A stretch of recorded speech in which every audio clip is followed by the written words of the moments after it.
In today's lesson, we will talk about free trade, and we'll be on page 5 of your interactive notebook. What is free trade? When we talk about globalization and the idea of free trade, there's a lot of people in the world that favor lowering trade barriers, if not eliminating them altogether, so that we can increase trade around the world. The formal definition of free trade is the trade of goods and services between or within countries with no government restrictions or laws, meaning there are no trade barriers. There are several free trade organizations around the world today, and let's discuss a few of them. We have the World Trade Organization, also known as the WTO. This is an international organization based in Geneva that monitors and enforces all of the rules governing global trade. We have the United Nations, which is another international organization that was formed after World War II in order to promote peace, security, and cooperation amongst nations.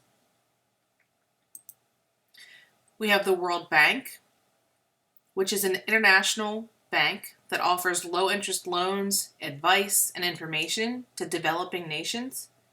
And it's an agency of the United Nations, so they work closely together.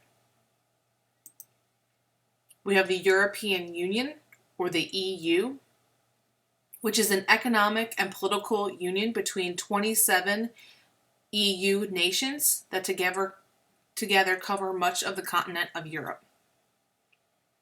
And then finally, we have what was called NAFTA, but has now been renamed the USMCA. And this is a North American organization formed to promote trade between Canada, the United States, and Mexico. And as I said, it was recently renamed.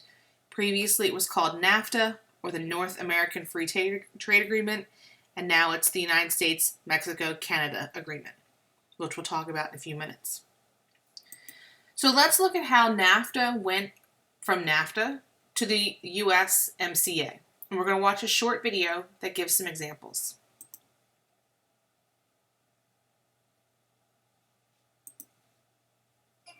This is a 1993 Chevy Suburban, and this is a 2018 Chevy Suburban. The 1993 one cost $21,000 brand new, and the 2018 one costs $47,000. But if we adjust the price for inflation, the 1993 Suburban would cost $42,000 today. Even though the 2018 model comes with modern features like a backup camera, remote engine start, and, airbags, the cost hasn't changed much in 25 years. It's not just the Suburban. The average price of new cars has risen only 7% since the early 90s, while the price for almost all other goods has increased by 86%. And that is thanks to NAFTA. The nations of North America are ready, strengthened by the explosion of growth and trade, to recognize that there is no turning back from the world of today and tomorrow. When the North American Free Trade Agreement took effect in 1994, it was the first major trade deal of its kind. The US, Canada, and Mexico agreed to eliminate tariffs, which are taxes on most imported and exported goods. The countries hoped it would increase investments, and that by strengthening Mexico's economy, it would slow illegal immigration. The trade agreement benefited the auto industry in particular. It allowed automakers to keep costs down, because cars and auto parts could be traded for free. Well, for the most part. If at least 62.5% of a car's parts were sourced from North America, it would be tariff-free. Cars that didn't meet the requirements or were made overseas would be slapped with a 2.5% tariff. NAFTA also gave automakers the ability to source cars where costs were lowest. By comparison, a car made in Mexico costs $1,200 less than one built in the US, because labor and parts are cheaper. As an industry, we've kind of performed some economic miracles when it comes to keeping cars affordable by being able to source some of those 30,000 parts from, the least expensive places. Let's take this model of a 2014 Ford Mustang, for example. Its engine was built in the US, but its manual transmission came from Mexico. It's impossible for a consumer to easily find out where each individual part came from, but it's likely that the doors were molded in Canada, the speedometer came from Germany or China, which was assembled in the US but then sent to Canada to be installed into the dashboard. The seatbelts did come from a company in Japan, but the seats were probably made in Mexico. The tires most likely came from South Korea. In the end, the 2014 Mustang was built in Detroit, but with only 65% of its total parts sourced from North America. It made the tariff cut. And Ford is in no way the only company who does this. About 3/4 of the cars sold in the US meet the standards to avoid tariffs, including most cars produced by the top 4 auto brands. The US is actually producing more cars now than before NAFTA. Same for Mexico and Canada. But you wouldn't know that if you listened to politicians. NAFTA was a mistake. The single worst trade deal ever made by any country anywhere in the world. Instead of creating jobs, NAFTA cost us jobs. In the auto industry alone, 1/3 of US auto manufacturing jobs have disappeared since NAFTA was signed, as the same types of jobs have grown in Mexico. But in reality, that may have less to do with NAFTA and more to do with automation. Researchers have found that fewer than 5% of US jobs lost from sizable layoffs can be blamed on trade with Mexico. But the timing of these manufacturing layoffs in lots of different industries made it easy to point the finger at NAFTA. So while most Americans think the trade deal was good for the US, those that feel they were directly affected are passionately against it. And this opposition is why President Trump is following through on a campaign promise. A brand new deal to terminate and replace NAFTA called USMCA. Sort of just works. MCA. But this isn't much of a new deal.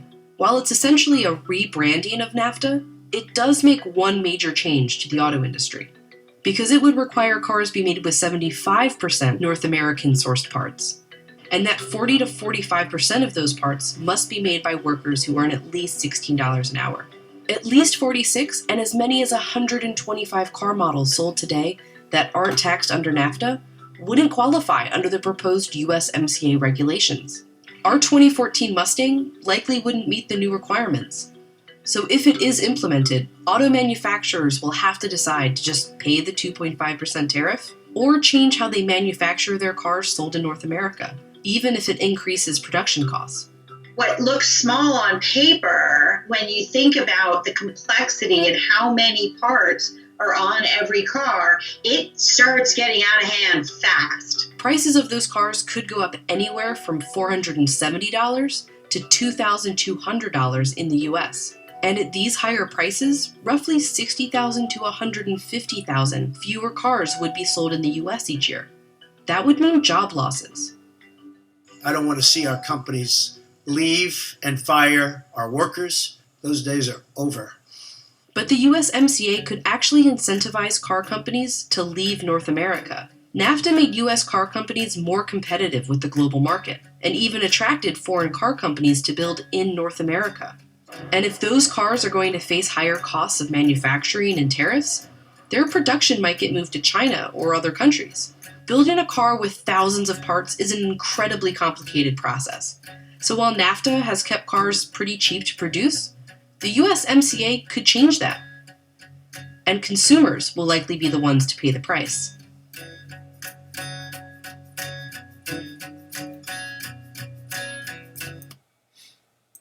So again, as a quick recap, NAFTA stands for the North American Free Trade Agreement.